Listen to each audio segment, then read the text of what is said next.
bavandimwe ntayindi mpamba mbasesekaranyeho uretse amakuru ngende ifagika yinamura kuri mikro ariko kandi reka mvuge ntayindi mpamba tubasesekaranyeho impamvu nuko ntari njyenyine bwana Nsanzimfura Jarimura kanuko kandi turi kumwe hano muri studio turaje ngo dukomoze kuri byinshi bigezweho ku mutekano ku butaka bw'Urasirazuba bw'igihugu cya Kongo ndetse n'andi makuru agezweho mu karere ka Afurika y'ibyaga bigari tubwira abantu bacu uko byiriwe umunsi w'ejo wose uko mu by'ukuri byaraye nuko biramutse bwana Nsanzimfura ameze ute?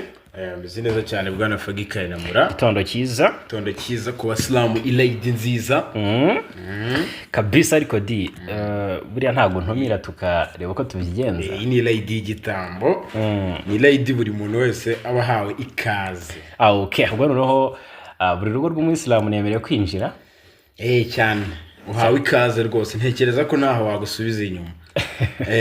Okay ubwo ngubwo uyu munsi nta guteka nakubwira kandi rwose ntagira icyo abikoraho ubu mfite uruzinduko.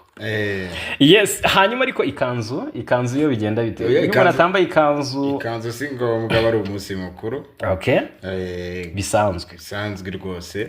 Okay nukifatanya n'abandi. Yes hanyuma Nsanzimfura ati rwose ni karibu Jarimura ati rwose ni kaze iwacu nanjye rero ntago nagutenguha.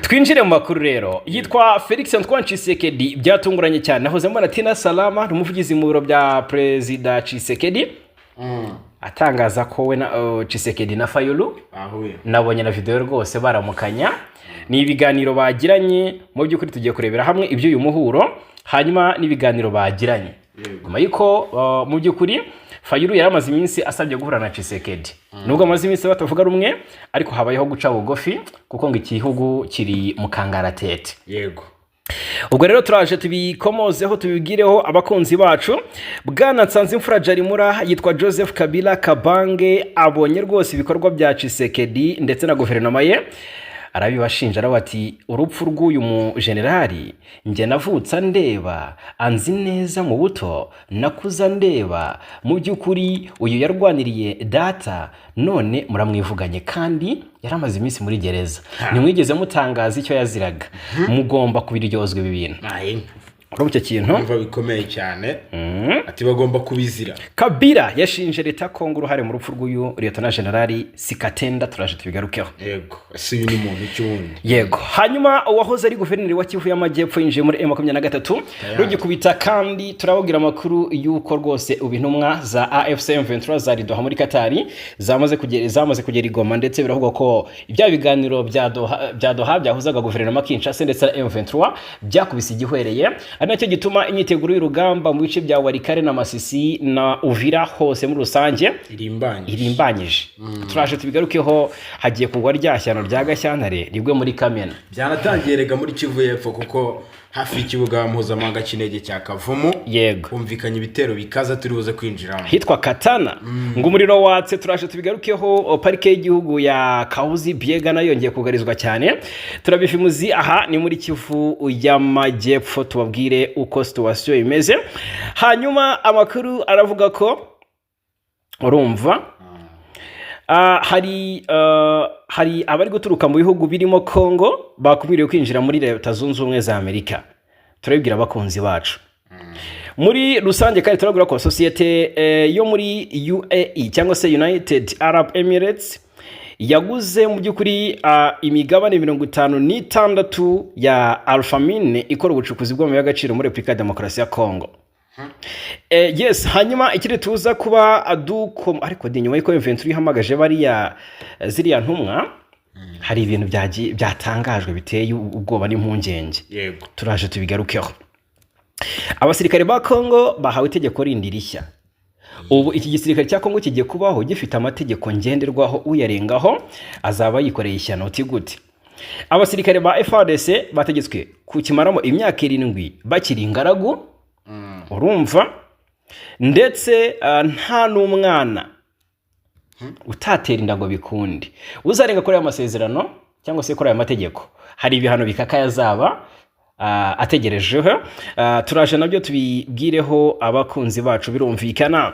Yes hanyuma rero ikindi tuza kuba dukomozaho leta ya Kongo yasabwe kubura dosiye ya General Numbi uri mu buhungiro. Ese ni iki gituma biri gutizwa umurindi? Twabigarutse ku munsi w'ejo, ariko ni inkuru nanone dufite ku buryo burambuye, reka tubyinjiremo tubive mu ziri muzingo. Hanyuma amakuru avuga kuri Birato wahinduriwe inshingano muri AFC M23, uyu wari guverineri mu ntara Kivu y'Amajyepfo.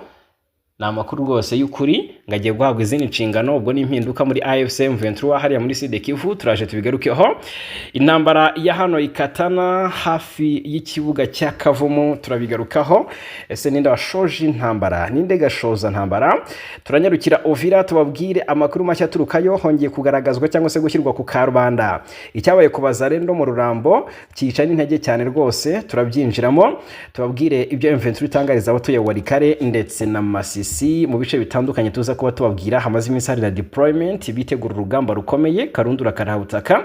Hanyuma rero ikindi tuza kuba tubabwira muri rusange mu Burundi ni ibiri kubera mu kibira, mu kibira rwagati, mu kibira ko nabonye byongeye kubira kuva ku isaha ya 27:27 ku munsi w'ejo. Yego hongeye kumvikana ngo abasirikare b'Abarundi hamwe n'aba FDLR bari kumwe, urumva ariko ngo imvura yarabanyagiye koko hano mu kibira. Nyuma y'uko hamaze iminsi havugwa ingabo z'u Burundi ko zikomeje gutera FLN, nyuma y'uko FLN yanze kuzifasha kurwanya AFC M23 ku ruhande rwa guverinoma Kinshasa. Mu Burundi turanyarukira tubabwire yego imbonera kure yego ziravugwaho iterabwoba mu matora yatangiye. Yego no kuvuga ngo rero imbonera kure zishaka kudobya amatora yego mu buryo bumwe cyangwa ubundi. Nako kandi mu Burundi abakandida hafi 3,000 yego bahataniye imyanya 100 y'abadepite. Ibintu ntabwo byoroshye. Turaje tubyinjiremo tubabwire ni aya matora arimo buriganya bukomeye cyane, ni ibiri kugenda bivugwa. Yego hanyuma hari na bamwe bari kuvuga ko ibi ari ikinamico. Hanyuma Ububirigi bwisubiyeho ku cyemezo bwari bwarafashe ku Rwanda. Umwe mu bayobozi b'u Rwanda arabushimira cyane. Yego turaje tubigarukeho tubive imuzini muzingo. Turaza no kubabwira andi makuru ari kugarukaho hano muri Afrika. Yego tunyukiye muri Zambia. Yitwa Edgar Lungu wayoboye Zambia, yitabye Imana rero. Yewe Zambia kuva muri 2015 yego kugeza muri 2021 uyu nguyu yamaze kuba yitaba Imana rero. Yes, hanyuma ikire tuze ko dukomozaho yitwa AU, ni umuryango wa Afrika yunze ubumwe wakebuye Amerika yakumiriye abaturuka mu bihugu byinshi bya Afrika. Batiki rero turaje byose tubigarukeho tubive imuzini muzingo 5 twongeye kuba ikaze. Reka kandi tubibutse ko byoroshye cyane gukomeza kwibanira natwe, ni subscribe cyangwa sabone ni kuri uyu muyoboro, ubundi bindi nta kindi basabwa uretse kubiduharira. Bwana Sanzimfura Jarimura nyemerera kuri iyi nshuro turebera hamwe iby'umuhoro wa Perezida Felix Antoine Tshisekedi wahuye na Martin Fayulu. Ese abasesenguzi barabivuga iki? Reka twifashishe article yanditswe n'ikinyamakuru Minembwe Capital News tugende turebera hamwe ibyatangajwe. Yego n'amakuru ari kuva ari Kinshasa avuga ko Perezida wa Repubulika ya Demokarasi ya Kongo Felix Antoine Tshisekedi yakiriye umunyapolitiki wo muri iki gihugu Martin Fayulu aheruka gutangaza ko Joseph Kabila ngagomba kuva mu mujyi wa Goma mu burasirazuba bw'iki gihugu, ngo kuko hari kugenzurwa n'umutwe uwavuga ko ushaka gusenya igihugu. Ku gicamunsi cyo kuwa 4 tariki ya 5 Kamena 2025 nibwo Tshisekedi yakiriye Martin Fayulu Kinshasa mu murwa mukuru w'igihugu cya Kongo. Amashusho yagiye hanze aragaragaza Tshisekedi ari kwakira uyu munyapolitike usanzwe ari mu batavuga rumwe n'ubutegetsi bwe, aho abona ko ngo aramutse bahuje amaboko n'abandi bose byafasha igihugu cya Kongo byibuze.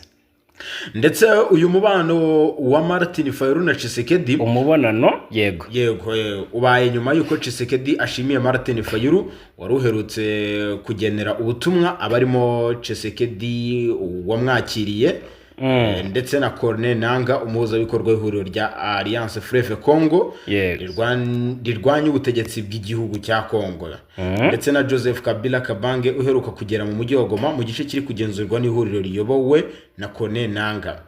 Ubutumwa yageneye Felix Tshisekedi, uyu munyapolitiki Martin Fayulu yamwibukije ko afite inshingano zo kurinda igihugu n'abanyekongo kugira ngo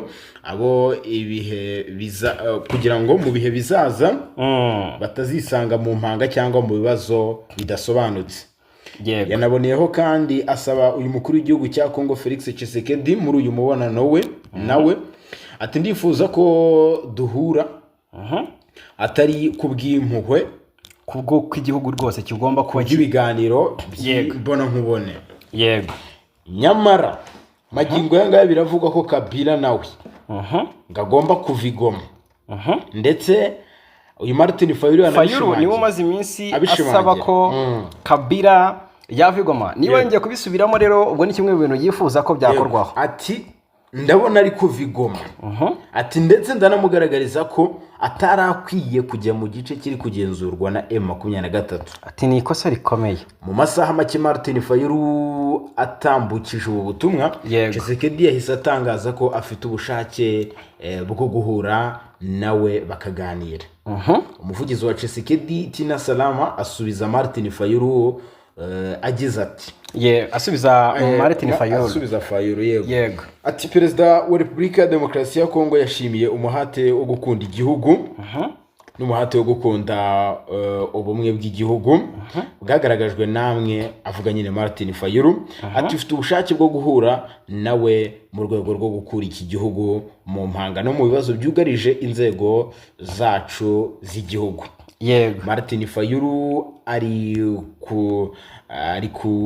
gukoreshwa kugeza ubu na Tshisekedi bwana Fagikaye na Muramba, nyuma y'uko Joseph Kabila Kabange ngo ashinjwe ubugambanyi bukomeye cyane.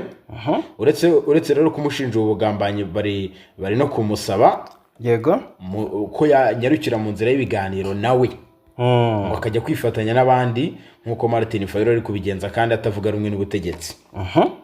Hari n'andi makuru ari gutangazwa neza avuga ko Martin Fayulu mbere yuko atangaza ibingibi byo ari gushinja Kabila birimo ubugambanyi yari yanabonanye na Perezida Tshisekedi mu ibanga rikomeye. Bagira ibyo bumvikanaho ndetse kandi amwemerera kuzamuha umwanya ukomeye muri leta nubwo batavuga rumwe. Ubwo ni ukuvuga ngo ni bimwe mu byo baganiriye. Abasesenguzi se bo barabivuga iki, reka twiyambaze mu gihe rero umubano uri kuzamo agatotsi n'imyanzuro ikaba ijyanye n'ibiri kugenda bivugwa mu makuru atandukanye ari kugenda acicikana.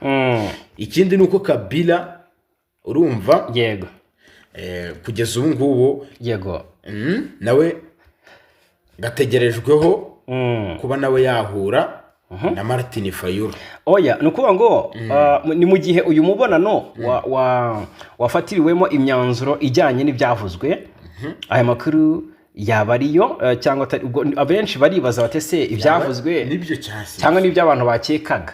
Urumva noneho reka twiyambaze noneho ibyo abasesenguzi bagira gute batangaza icyo babivugaho. Urumva kuko ni ibintu birebire cyane, ntago bikiri inkuru. Kabila ndetse na Fayulu ndetse na Tshisekedi bahurira muri Palais de la Nation ndetse baraganira. Wabonaga ko bagira ngo ni inshuti zisanzwe zibyumva kimwe. Rero byashobeye abantu batese uru ni urukundo cyangwa babonye igihugu kigeze harinde mu karago ati none reka duseyere umugozi umwe tureke kwigira ba ntibindora. Kuri uyu wa kane tariki 5 Kamena nibwo bahurira muri Palais de la Nation i Kinshasa nkuko byatangajwe na Tina Salama.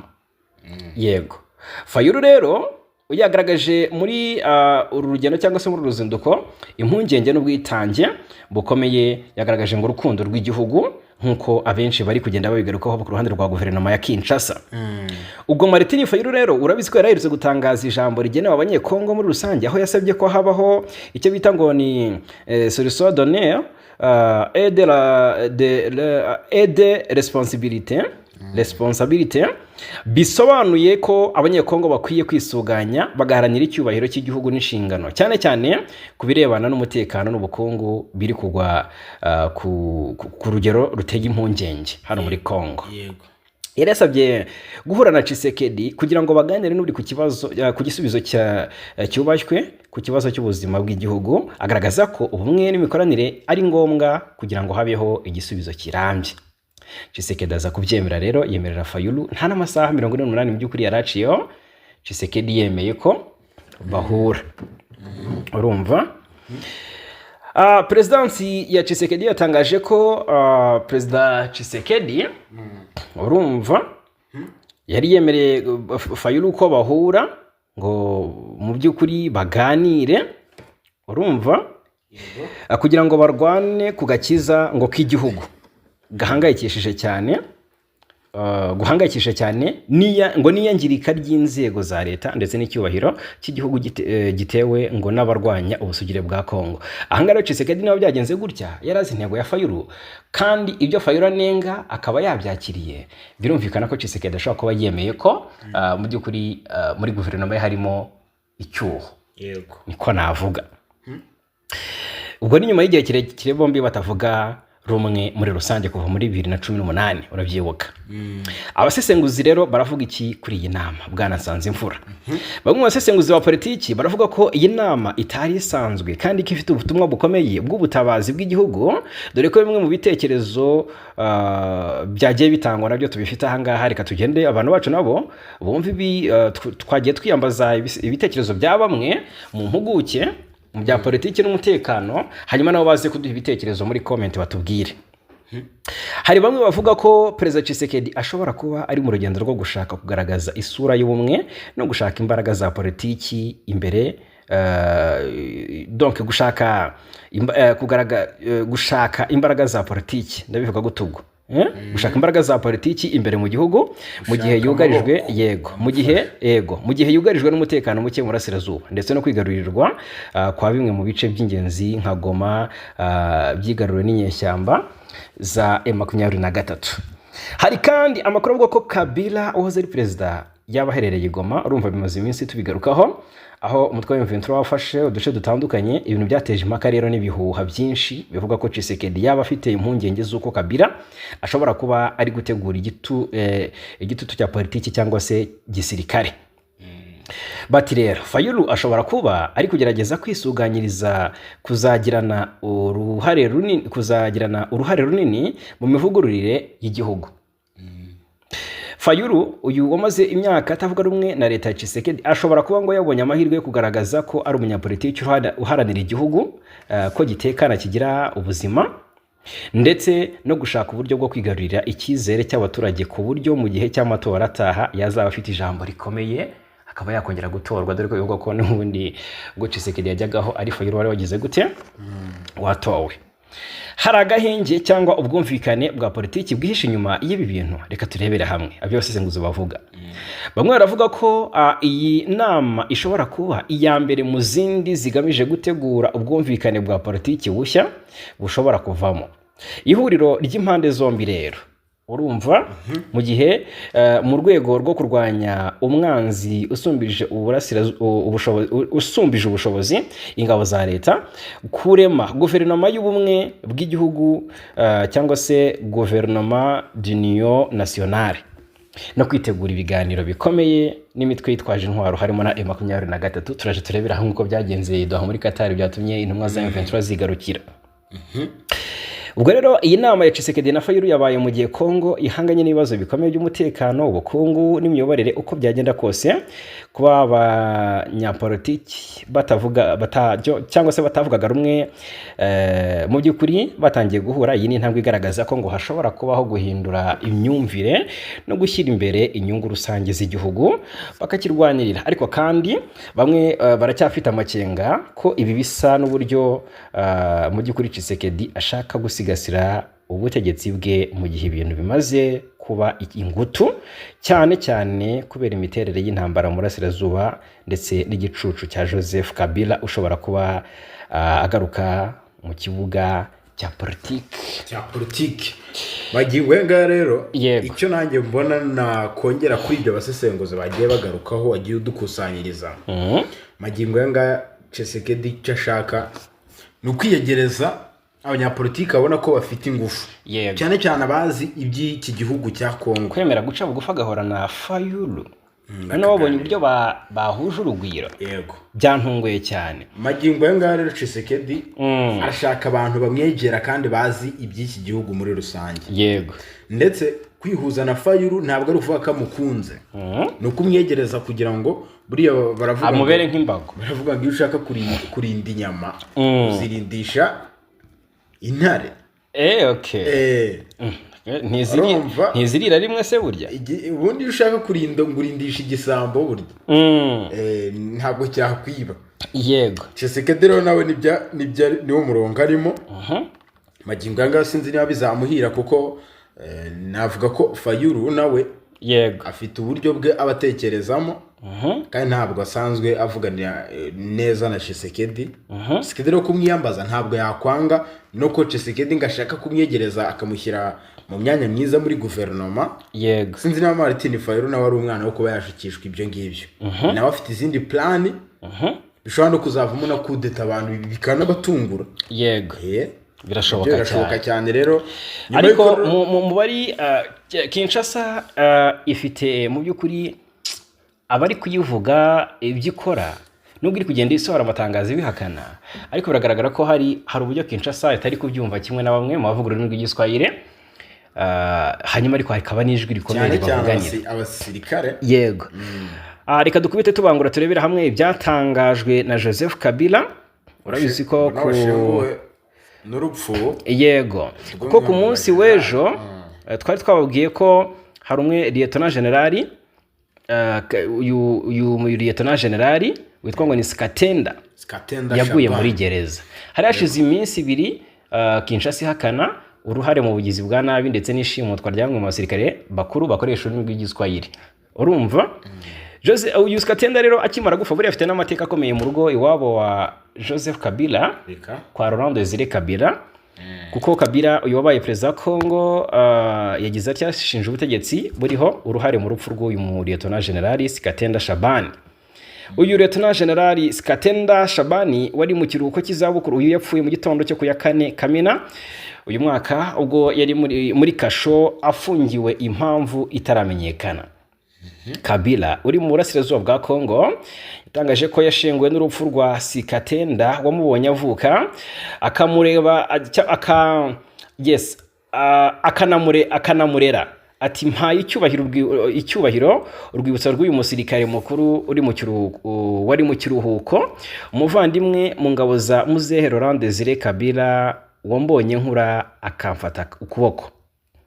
Yagaragaje ko Lieutenant General Skatenda ari umwe mu nzirakarengane nyinshi z'ubutegetsi bw'igitugu bwa Perezida Felix Antoine Tshisekedi, ashingiye ku kuba yari amaze igihe kinini afunzwe ataburanishwa. Ati yatawe muri yombi afungwa kuva mu Gushyingo 2023, nta rubanza kugeza ubwo apfuye azira gufatwa nabi. Numwe mu nzirakarengane nyinshi zahowe kudahuza ibitekerezo n'ubutegetsi bw'igitugu. Uyu ni Kabila avuga kuri Skatenda n'urupfu rwe. Uyu musirikare wari ufite imyaka 83 y'amavuko, numwe mu basirikare bo mu mutwe witwaje intwaro wa AFDL barwanyije ubutegetsi bwa Mobutu Sese Seko. Uyu mutwe wari uyobowe na Laurent Désiré Kabila, ni se wa Joseph Kabila, nubwo Kinshasa ivuga ko Kabila ari umunyarwanda ngo ntago ari umwana wa Kabila mukuru. Ubise ibintu byavuzwe na uyu minisitiri w'ubwikorezi uyu Jean Pierre Bemba.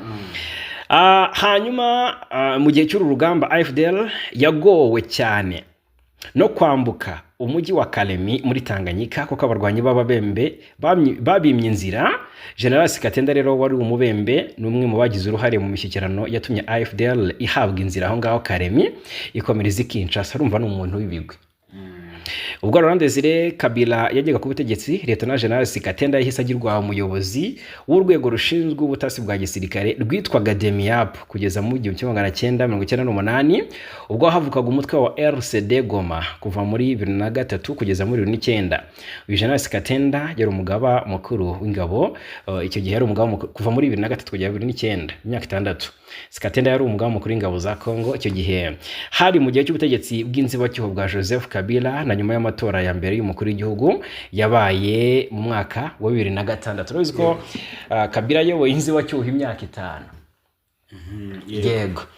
Tubwire rero byahumye kumera ari binagaragaza ko urugamba rugiye guca ibintu hano muri Asirazuba bwa Kongo. Rwanatangiye aho AFC M23 yakuye intumwa zayo muri Qatar byadutunguye. Ni ukuvuga ngo M23 yakuye intumwa zayo nk'uko babivugaga mu biganiro by'amahoro byaberaga i Doha muri Qatar. Izi ntumwa ziyobowe n'umunyamabanga uhoraho wa AFC M23 Benjamin Bonimpa. Yageze Doha muri Qatar mu ntangiriro za Gicurasi 2025 baganira na leta ya Kongo. Yego.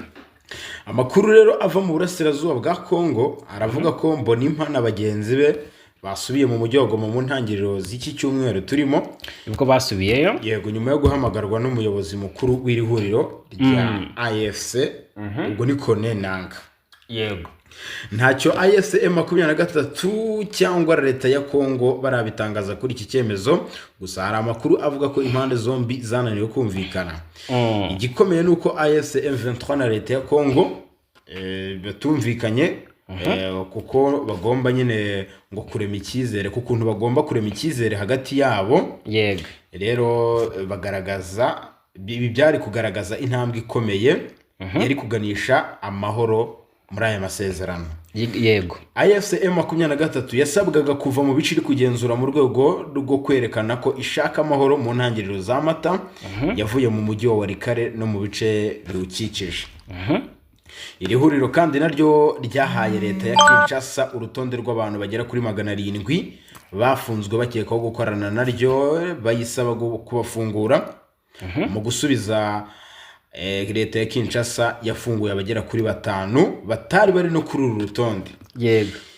Kimwe mu binyamakuru bitandukanye cyane cyitwa Africa Intelligent tariki ya 15 Gicurasi 2025 ubwo cyatangaje ko Qatar yizeraga ko impande zombi kubera ibiganiro byari biri kuba. Qatar yo yizeraga ko aya masezerano impande zombi zigirana ashobora kuzagera ku ntego yayo. Dore ko ku ya 10 Gicurasi ariko biza kunanirana. Yego. Biba ngombwa ko ibiganiro bikomeza. Yego. Urumva ibiganiro byari kurangira ubundi ku itariki 10.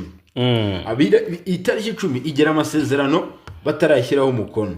Biba ngombwa ko ibiganiro bikomeza. Yego. Rero M23 imaze iminsi ica amarenga yo kumvikana na leta ya Kongo, ariko byakomeje kwanga. Byakomeje kuba ibigoranye cyane. Na nubu.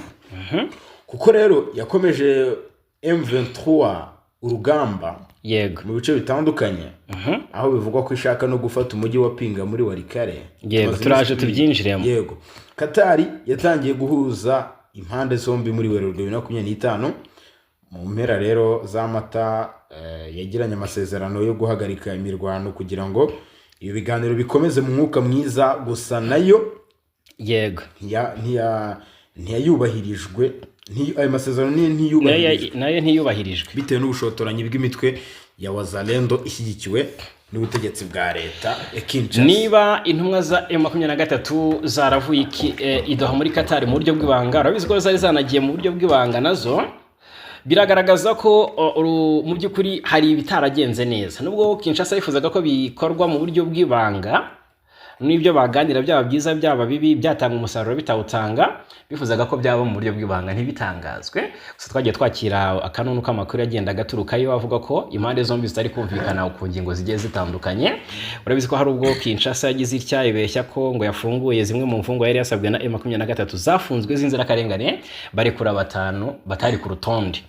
Ibi rero byagiye biba agatotsi muri ibi biganiro.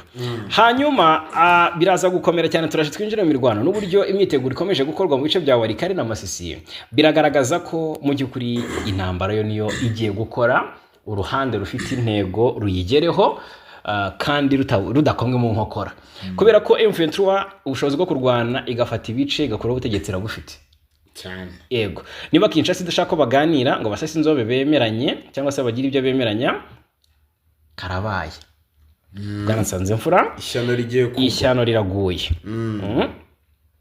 Ihuriro rya Alliance Fleuve Congo kandi rikomeje kunguka amaboko ribarizwamo uyu mutwa M23 twirwaneho kuko kuri ubu hari umwe mu bahoze ari guverineri wa Kivu y'Amajyepfo ryakire turaje tubyinjiremo. Reka maze mubwire ko rero mu byukuri iri huriro ryahinduriye imirimo Birato Rwihimba Emmanuel wari guverineri w'intara Kivu y'Amajyepfo rimuha izindi nshingano muri iryo huriro. Namakuru akubiye mu itangazo AFC yashyize hanze ku mugoroba wa tariki 4 yemeza ko rwose Birato yahawe izindi nshingano nshya nk'uko iri huriro ryabigaragaje mu itangazo ryashyizweho umukono n'umuhuzabikorwa waryo Corneille Nanga. Yavuze ko Birato yamugize umuyobozi w'ibiro bishinzwe uburezi no guteza imbere ishoramari muri uyu muryango. Hanyuma si izo nshingano Birato yahawe gusa kuko kandi azahagararira ubucuruzi mu bice by'ingenzi mu bice bitandukanye. Yes, ni mu bice byose bigenzurwa na Alliance Fleuve Congo M23. Birato wahawe izi nshingano mu kwezi kwa kabiri uyu mwaka nibwo yagizwe guverineri w'intara Kivu y'Amajyepfo. Hari nyuma y'iminsi mike abarwanyi bo muri iri huriro rya AFC M23 bafashe umujyi wa Bukavu ufatwa nk'umurwa mukuru w'intara Kivu y'Amajyepfo. Ibyo rero bibaye mu gihe byitezwe ko hashyirwaho guverineri wungirije nyuma yaho uwari wungirije Birato yitabye Imana mu kwezi gushize. Kuri biteganyijwe ko rero hashyirwaho guverineri n'umwungirije kugira ngo gahunda zikomeze kugenda neza hano mu buseruko bwa Repubulika ya Demokarasi ya Congo. Hanyuma rero uwahoze ari guverineri wa Kivu y'Amajyepfo nawe yinje muri Alliance Fleuve Congo M23. Yego uyu nguyu yitwa Marceline Chishamba wahoze ari guverineri w'intara ya Kivu y'Amajyepfo. Rero ibi byabaye kuwa gatatu urabyibuka nibwo yakiriwe muri uyu mutwe wa M23 urwanya ubutegetsi bwa Repubulika ya Demokarasi ya Congo. Uyu Chishamba yabaye guverineri wa Kivu y'Amajyepfo kuri ubu afite igice kuri ubu. Yego urumva yabaye nyine uyu guverineri w'intara ya Kivu y'Amajyepfo muri 2010. Yego ndetse kugeza ubu ngubu ubwo ni muri 2010 kugeza muri 2017 ubwo hari ku butegetsi bwa Joseph Kabila Kabange. M23 rero yemeje aya makuru ivuga ko yishimiye no kumwakira biciye mu muvugizi wayo mu bya politike Lawrence Kanyuka. Yego yanditse ku rubuga rwe rwa X yahoze yitwa Twitter ati bikorewe Igoma ku ya 4 Kamena 2025 ati turemeza ko guverineri w'icyubahiro muri Kivu y'Amajyepfo Marceline Chishamba n'itsinda ry'intumwa zigizwe n'abanyapolitike abacuruzi abagize opposition n'abadiaspora bageze hano mu mujyi wa Goma. 23 kandi yanasabye n'abandi bose bakunda igihugu gutera intambwe nk'iyuyu guverineri n'aba ngaba ba diaspora bandi. Uyu Marceline Chishamba yageze mu mujyi wa Goma ahasanga Kabila.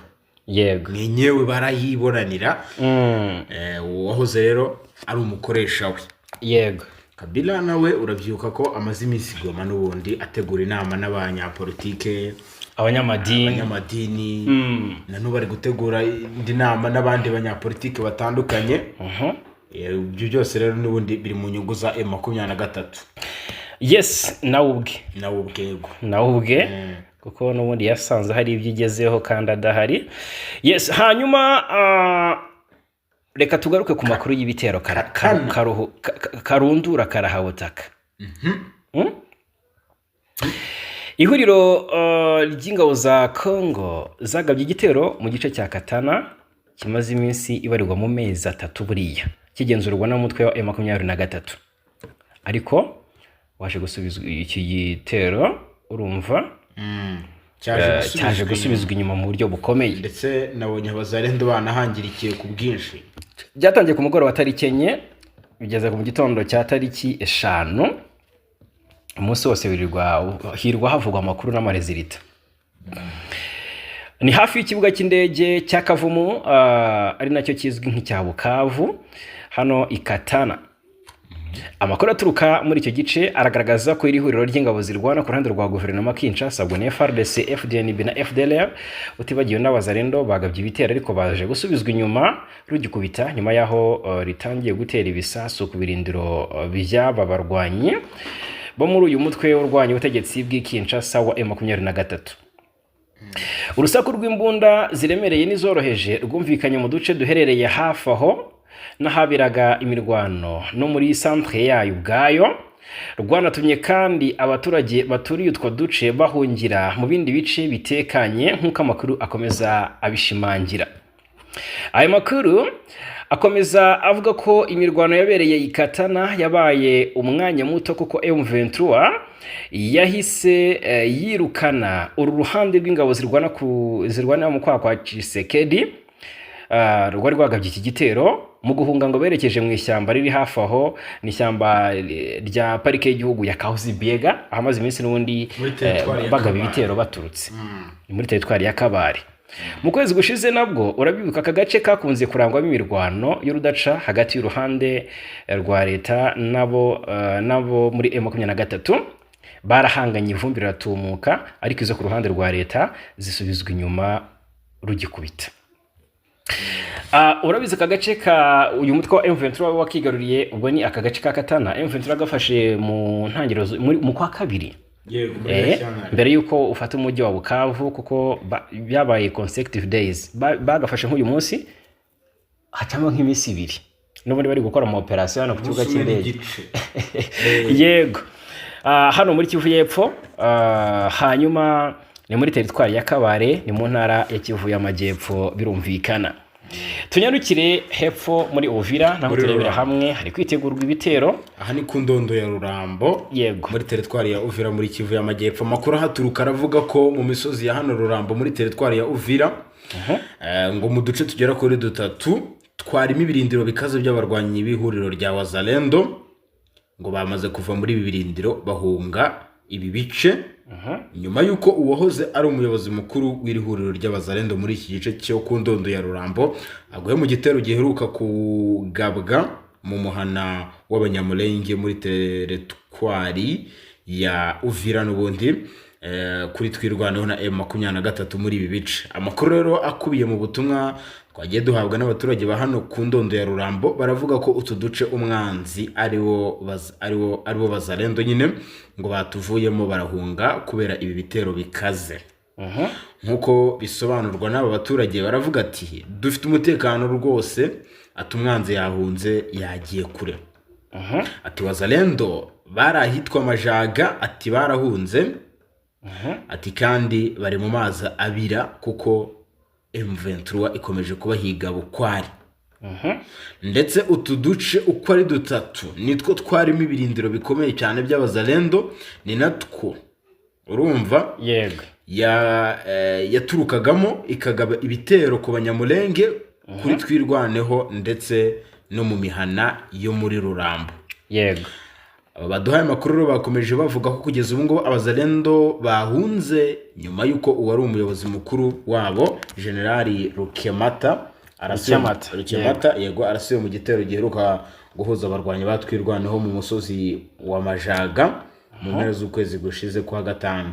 Amakuru rero yiraswa ry'uyu mujenerali yakomeje kugenda acicikana ku mbuga nkoranyambaga ndetse biranavugwa ko ngo yaba yararokotse ariko afite ibikomere by'ibisasu yarashwe kuko kugeza ubu ngubu yahise yoherezwa ku bitaro bya Mundegu ndetse aha ni kuri Gatobwe. Yego. Ni mu gace ka Gatobwe nyine. Umutangabuhamya yatubwiye amakuru yakomeje tubwira ko uyu Rukemata ati niwe warimo utegura ibitero biri kurasa Abanyamulenge akoresheje imbunda za machine gun. Ati ni n'ibitero yatera gaturutse ahitwa Majaga n'ubundi aha M23 yigaruriye ikuyemo Abazalendo.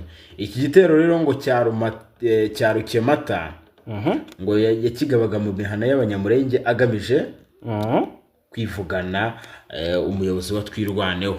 Yego. Ndetse kugeza ubu ngubu uyu Rukemata amakuru aravuga ko ngo yaguye no mu bitaro bya Ndegu. Niho yaguye.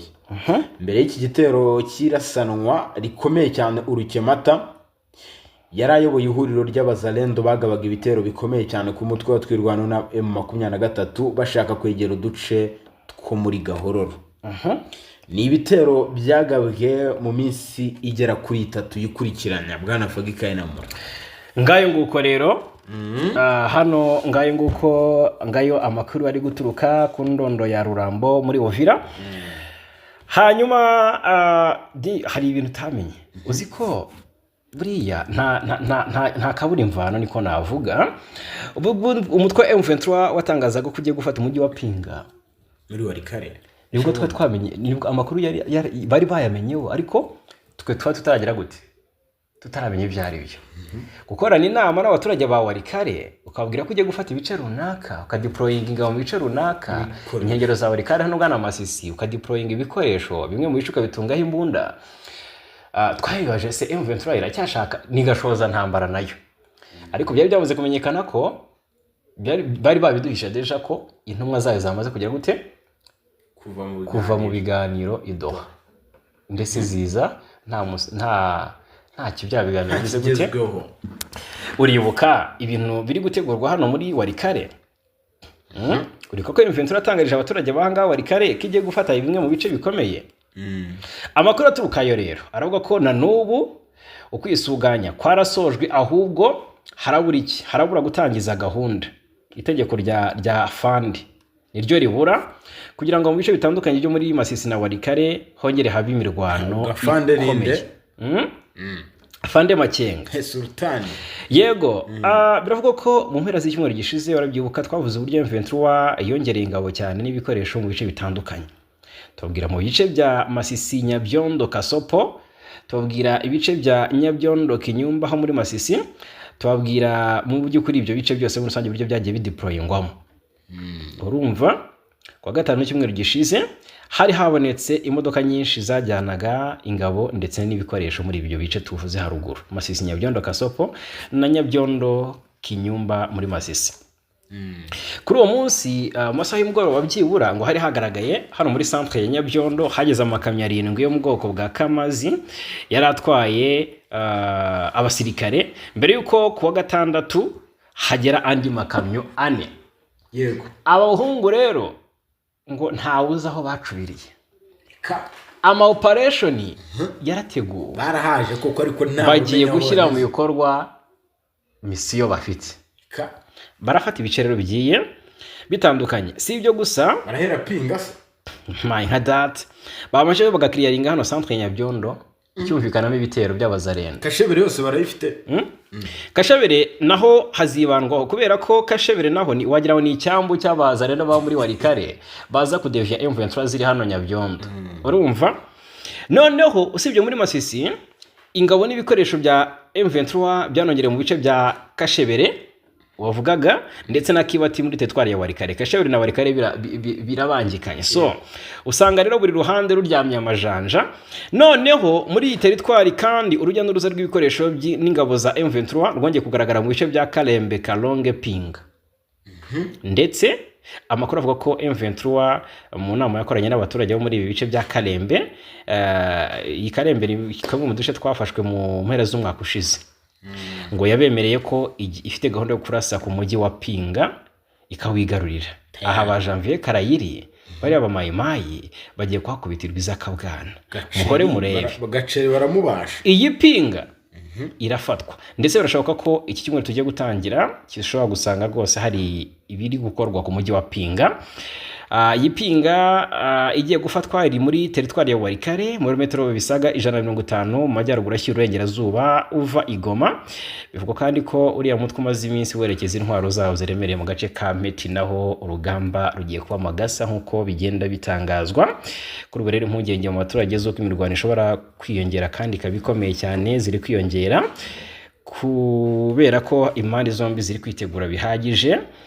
Ni mu gihe mu by'ukuri tumaze iminsi tuvuze ku ruhande rwa guverinoma Kinshasa uzinduko rwa Lieutenant General Pacifique Masunzu hano muri teritwari ya Warikare rwaje rukurikira urw'uyu guverineri wa Kivu y'Amajyaruguru ku ruhande rwa guverinoma Somo Kakule Evariste wasimbuye Cirimwami bigiye gukomera cyane rero bwana Nsanzimfura reka tubitega amaso tuzarebe biragaragara kuko kugeza amagingo yanga impande zombi zose ziryamiye amajanja kuko Masunzu yamaze no kugera ibeni yavuye ikisanganye. Yego hari amakuru tutarakira mu buryo buhamye ahubwo ku isaha ya saa moya ku munsi wo kuwa gatatu tariki enye isaha ya saa moya na 27 gutyo z'agatondo z'akagoroba ngo abasirikare b'Abarundi hamwe na FDLR bari kumwe hano mu Kibira n'ishyamba. Yego urumva ariko inkuba noneho ngo zifite amazi zirakanyagwa ngo nizo zabakubitiyeyo. Reka Perezida Ndayishimiye Evariste ngo imigambi ye mibisha ntabwo biramenyekana impamvu atabona kwidakora. Iri kumufubana ariko agakomeza akahanyanyaza akareba ko byakunda. Mutarama duhaye amakuru yavuze ati ndabizi bamaze kumuha raporo y'iby'imvura yangije. Urumva ati anyway ati hari abantu wagira ngo bafite maji ati ni pyapya bagahita babura. Ibyabere hano mu Kibira nakamaramaza ati wasanga ejo ibinyamakuru bizabaha amakuru ubundi bayabahe kandi donc nibyo ngibyo yaduciriye ku mayange rero. Yego magingo yanga n'ubundi aha mu Kibira hari guca amarenga y'imirwano iremereye cyane kuko ingabo z'u Burundi zimaze iminsi zihagaba ibitero bikaze kuri uyu mutwe wa FRN nyuma yuko uyu mutwe wanze kwifatanya n'igisirikare cy'u Burundi kurwanya barikanga FRN nk'izo nkuba zifite amazi zikubita ko bikomeye hano mu Kibira. Mu Kibira habaze iminsi imirwano ko na Red Tabara ngishobora kubizamo igafasha ino FRN bagafatanya ubundi bagakubita icyo bita umurundi. Izindi mbaraga zikava he? Izindi mbaraga zikava he? Za FRN za ubwo ndavuga nyine FDNB ikarwana na Red Tabara na FRN. Yego hanyuma yabanesha ubwo bakayamanika cyangwa se bakayamanika hari undi musada bizeye ntawo kuko imisada yaba ibaye myinshi kuko n'abasirikare bose byashoboka ko twisanga FRN iri gufatanya na Red Tabara aziko FRN yanze kurwanya ku ruhande rwa guverinoma iri mu Kibira hano ndavuga bari mu Kibira ntabwo banze kurwana ku ruhande rwa guverinoma Kinshasa batoheje na FDNB ni nabyo bari gupfa rero nibyo FDNB iri gupfa na FRN hano mu Kibira bari kubafata nk'abagambanyi. Ni gute tubana mu ishyamba nk'iri kuko bari basangiye bakora imyitozo bafite umugambi wo gutera u Rwanda. Nese FRN yarwanya Red Tabara none se Red Tabara buriya ivugwa regi FRN ni MRCD FRN. Urumva uyu ni umutwe urwanya ubutegetsi bw'u Rwanda. Yego noneho uyu mutwe ubundi nibavuga FRN ni nka murumuna wa FDLR ya Rusesabagina kurwanya iyo Red Tabara rero. Urumva Red Tabara yo iri gushinjwa ko iri gufatanya na M23 rwanaho muri Uvira. Kumva ko iri gufatanya na FRN ifite umugambi mubi ku Rwanda kandi izo M23 natwirwana zitirirwa bivugwa ko zihabwa umusada n'u Rwanda byagorana cyane. Ahubwo ahangaha n'ukutizerana kuba kwabayeho buri ruhande rukikanga urundi dore ko n'ubundi ntibarerewe hamwe nubwo baje guhuza ingengabitekerezo. Urumva yego so gusa ibi by'iyi FRN yakubiswe n'inkuba bitandukanye. Ibi bya FDLR na FDNB bakubiswe n'inkuba hano mu Kibira biri kuvugwa bihwihwiswa bitandukanye ni kugukozanya kwa FRN n'izi nyeshyamba. Izi nyeshyamba za FRN ndetse n'ingabo za FDNB gusa iri kozanyaho hagati impande zombi ryasize abasirikare b'u Burundi bakubititse bikomeye. Yego barakubititse ariko na FRN ariko igitangaje nuko yenda ayo makuru batangajwe n'uruhande rwa FDNB kuko n'ubuhamya twahawe bwatanzwe n'umwe mu basirikare bo muri FDNB yavuze ko ngo bisha aba FRN 100 abeshya ko bapfushije umwe bakomeretsa batatu. Ibyo bintu kandi ni imirwano yabaye inshuro 3 kuva uyu mwaka watangira. Muri Gashyantare yarabaye, muri Gicurasi ibaye kabiri. Urumva ndetse biravuga ko ishwana no kongera. Ntabwo wakwizera ko ibyo batangaza ari ukuri kuzuye bakurura bishyira hanyuma ariko niba baranabikoze courage. Yego ahangaha rero ni mu Kibira rwose dusohokeyo twihuta. Ndabona FRN n'ubundi nayikomeje kwitegura bikomeye cyane. Tukivuga ku Murundi rero reka dukubite tubangura turebera hamwe amakuru ari kugenda avugwa amasaha make mbere y'amatora y'abadepite na komine yo kuri uyu wa kane tariki ya 5 Kamena mu midugudu myinshi y'intara ya Cibitoke mu majyaruguru y'u Burundi. Abatuye mu bice bitandukanye cyane cyane muri komine ya Buganda, Mugina, Rugombo baramagana ibitero bya nijoro byakozwe n'imbonerakure n'urubyiruko rw'ishyaka riri ku butegetsi CNDD-FDD. Ibikorwa by'iterabwoba hamwe n'ihohoterwa byateguwe bivugwa ko byibasiye abatora babonaga ko begereye abatavuga rumwe n'ubutegetsi cyane cyane ishyaka CNL. Abatangabuhamya bavuga ko ibyo bitero byabaye mu ijoro ryo kuwa gatatu rishyira kuwa kane. Amatsinda y'imbonerakure ngo yazengurukaga imidugudu agenda inzu ku nzu nk'uko inkuru dukesha SOS Media Burundi ivuga. Umuturage wa Buganda ati batubwiye neza ko tugomba gutora CNDD-FDD, bitabaye ibyo tukamenya ikidutegereje. Nk'uko amakuru aturuka mu nzego z'ibanze bitangaza, abarwanashyaka b'ishyaka riri ku butegetsi bambuye ku gahato amakarita y'itora cyane cyane abakekwaho kuba bashyigikiye SNL. Havuzwe kandi ibibazo by'ihohoterwa ku mubiri. Abandi baturage bavuga ko bahawe amafaranga agera ku 5,000 y'amarundi kugira ngo batange amajwi bagerageza gutanga ruswa, bavuga ko ari ubukangurambaga bw'amatora. Ariko kandi giteye ubwoba nk'uko abatangabuhamya benshi babivuga, ni gahunda itunganijwe y'ibi bikorwa bya nijoro. Umwe mu bayobozi ba CNL i Rugombo ati birasa n'ingamba zahujwe neza zigamije gucecekesha hakoreshejwe ubwoba.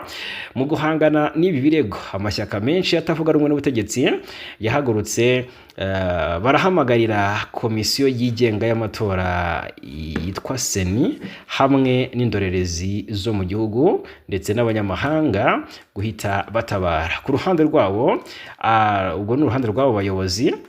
Yes, abayobozi b'imbonerakure baho bamaganye ibyo birego. Umuyobozi w'imbonerakure muri Mugina we ati ibi ni ibihuha byateguye kugira ngo bateshe agaciro isura yacu, twizeye ko tuzatsinda, nta mpamvu yo gutera ubwoba umuntu uwo ari we wese. Uburundi butangiye gutora kuri wa kane tariki ya 5 Kamena, mu gihe abaturage benshi ba Cibitoke bagaragaza ko bafite ubwoba ku mutekano wabo. Yego, si ibi gusa biri kuvugwa mu Burundi, kuko abakandida hafi 3,000 bahataniye imyanya igera ku 100 y'abadepite kuva mu gitondo kugeza ku mugoroba ku itariki ya 5 Kamena 2025 nibwo mu Burundi bari mu matora y'abayobozi b'inzego z'ibanze ndetse n'abadepite, aho intebe 100 mu nteko nshingamategeko zihataniwe n'abagera ku 2,900. Abakandida bahatanira kuba abadepite ni 2,909 bashaka kwicara mu nteko nshingamategeko n'abagera ku 100. Barimo rero 2,898 bahagarariwe n'imitwe ya politike ndetse n'iyigenga. Umutwe w'abadepite mu nteko nshingamategeko y'u Burundi ubona imyanya myinshi cyane muri guverinoma y'u Burundi igera ku 123. Muri iyo rero 100 iratorwa, indi 23 igahabwa abahagarariye amahuriro atandukanye. Perezida w'u Burundi Evariste Ndayishimiye akaba n'umunyamuryango w'ishyaka rya CNDD-FDD riri ku butegetsi yamaze gutorera kuri site ya Musama iherereye mu ntara ya Gitega. Asaba rero abatsinda kuzarangwa n'imirimo myiza. Evariste abifuriza gutsinda, urumva, ndetse no gukomeza gukunda igihugu. Rero umwe mu banyapolitike bakomeye cyane mu gihugu cy'u Burundi witwa Agathon Rwasa wayoboraga ishyaka rya CNL yari muri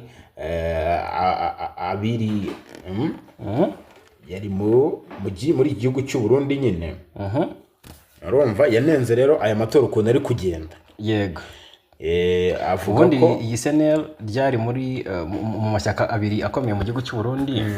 Rero uyu munyapolitiki Agathon Rwasa niryo arabinenga cyane, avuga ko aya matora ngo ari kuba nk'ikinamico ngo yateguwe cyane ubutegetsi bwa Perezida Evariste Ndayishimiye. Hari n'undi munyapolitiki yabivuze ejo bundi umudepite kabisa. Rwasa rero n'abamushyigikiye mbega amatora ariko hazwi ikizavamo. birazwi cyane kuko aya matora kuko kugeza ubu ngubu ngo azakurikirwa n'aya sena azaba muri Kamena 2025.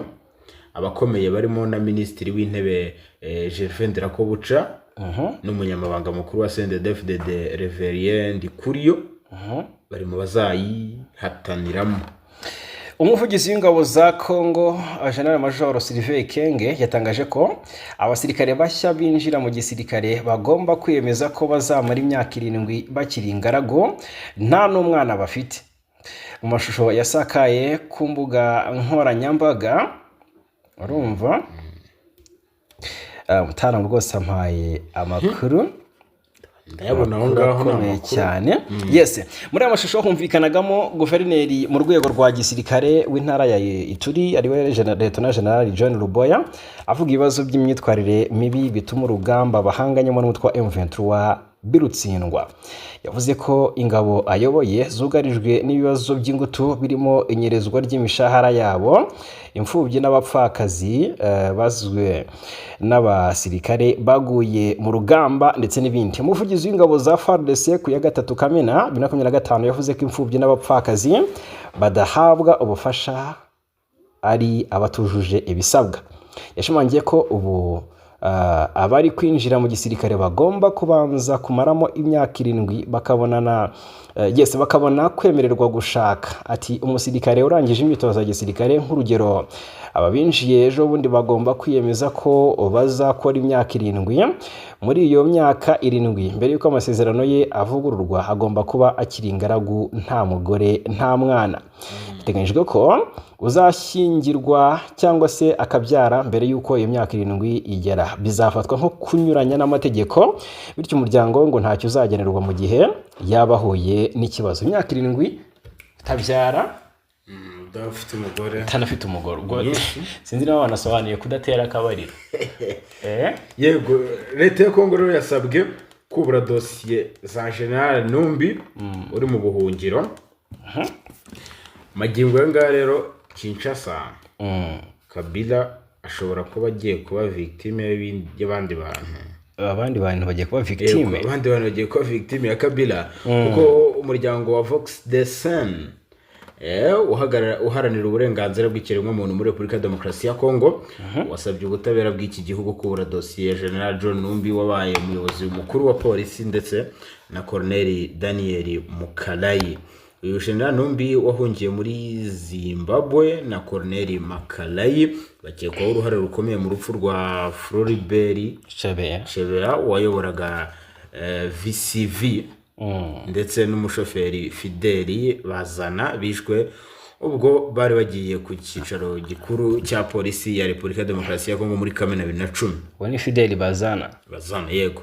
Umunyamabanga mukuru wa VCV witwa Rosti VSV yego ni VSV yitwa Rostin Manketa yatangaje ko nubwo hashize imyaka 15 Chebeya na Bazana ngo bishwe ngo hakiri icyizere cy'uko General John Numbi na Colonel Makalayi yego baburanishwa.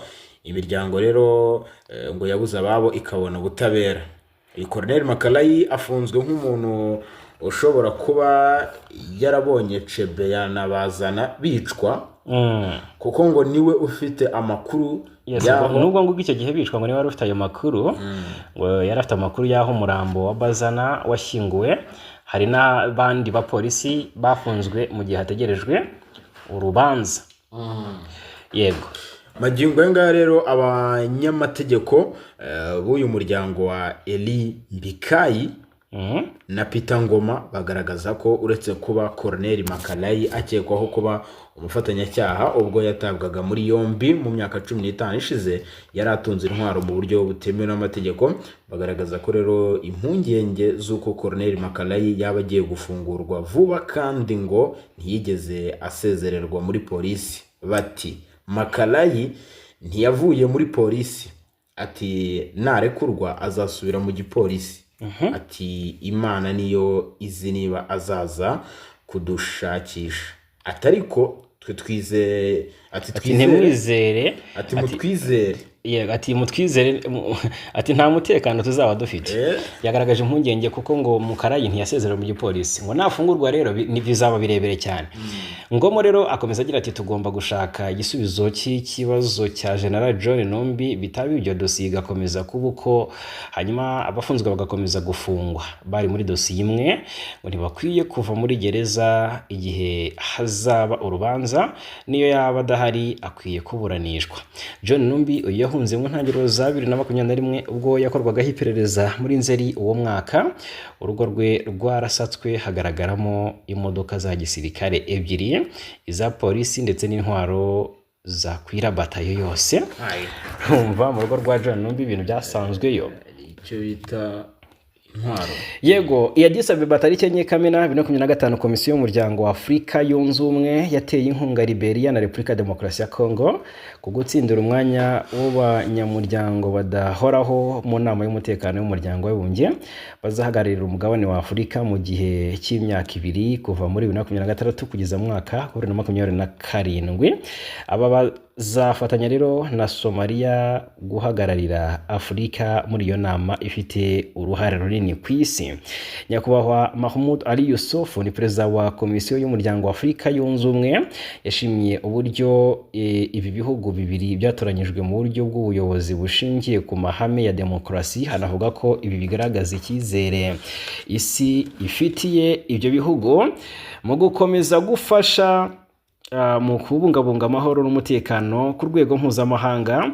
Yongeyeho ko ijwi n'ubuyobozi bwa Afurika bigomba kumvikana cyane muri iki gihe mu gukemura ibibazo bigoye by'amahoro n'umutekano ku isi. Nk'abagize itsinda rizwi nka A3 rigizwe na Somalia, Liberia na Repubulika Demokarasi ya Congo, ibihugu bifite inshingano zo guhuriza hamwe no kuzamura inshingano zo guhuriza hamwe no kuzamura imyanzuro n'inyungu z'umuryango wa Afurika yunze ubumwe ku bibazo by'amahoro n'umutekano ku rwego rw'isi.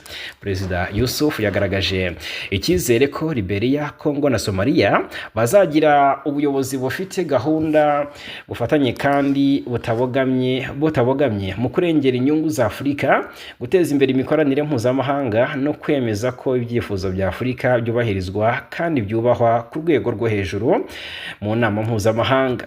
Hanyuma yanashimiye kandi abo mu itsinda ryasimbuwe n'iri ku bwitange n'ubwitabire byagaragaje mu gihe cyabo bagatanga umusanzu ukomeye mu kwamamaza no kurengera inyungu za Afurika. Komisiyo y'umuryango wa Afurika yunze ubumwe yagaragaje ubushake bwayo bwo gukomeza gutanga ubufasha n'inkunga ikenewe kuri ibi bihugu bishya bigize itsinda rya A3. Iniyemeza gukorana nabyo bya hafi mu rugamba rwo guteza imbere no gushimangira uruhare rwa Afurika mu miyoborere y'isi. Ibi rero izabikora ishingiye ku mahame agenga ubumwe bwa Afurika, Pan-Africanisme, ndetse n'intego ziri muri gahunda y'iterambere ry'uyu mugabane izwi nka Agenda 2063. Twihute, sosiyete yo muri United Arab Emirates ngo yaguze 56% y'imigabane ya Alphamin ikora ubucukuzi bwo mu y'agaciro muri Repubulika Iharanira Demokarasi ya Congo. Yego ni sosiyete ikora ubucukuzi n'ubucuruzi bw'amabuye y'agaciro muri Leta Zunze Ubumwe z'Abarabu. Bayita International Resources Holding, yaguze imigabane ingana na 56% muri sosiyete y'Abanyakanada ikora ubucukuzi bw'amabuye y'agaciro muri Repubulika Demokarasi ya Congo ya Alpha Mine. Yahishuye rero ko amasenti 7 kuri ubu kuri buri mugabane muri rusange ikaba yatanze agera kuri miliyoni 367 z'amadolari y'Amerika kugira ngo yegukane iyi migabane ihwanye na 56% muri Alpha Mine. Alpha Mine ni imwe mu masosiyete akomeye cyane yiganjemo abanyamigabane b'Abanyamerika, Abanyakanada, ikorera ubucukuzi bw'amabuye y'agaciro mu bihugu bitandukanye by'umwihariko muri Afurika. Alpha Mine kandi niyo nyiri kirombe cya Bizier gicukurwamo gasegereti mu burasirazuba bwa Congo. Bafite ikirombe hano muri Walikale. Urabyibuka rwose ubwo M23 yinjiragayo byagizwe hahise habaho kubanza kwirukana abakozi bamwe urumva nyuma y'uko M23 ifashe bimwe mu bice inabitekanishije bongera gusubukura ibikorwa byabo. Hanyuma umuryango wa Afurika yunze ubumwe AU wakebuye ubutegetsi bwa Perezida Donald Trump wa Leta Zunze Ubumwe za Amerika wakumiriye abanyamahanga barimo abaturuka mu bihugu byinshi bya Afurika harimo na Repubulika ya Demokarasi ya Congo. Trump yakumiriye abo mu bihugu 12 ashinja kwanga kwakira bimukira batemewe n'amategeko babiturutsemo, ibifite benshi bafite visa zacyuye igihe ndetse n'ibikorwa remezo murambaburira n'ibikorerwamo ibikorwa by'iterabwoba. Ibyo bihugu rero birimo ibyo muri Afurika nka Repubulika ya Congo Brazzaville, Guinea Equatoriale, Eritrea, Libya, Somalia, Sudan na Chad n'ibindi byo mu yindi migabane birimo Haiti, Iran, Afghanistan, Myanmar ndetse na Yemen.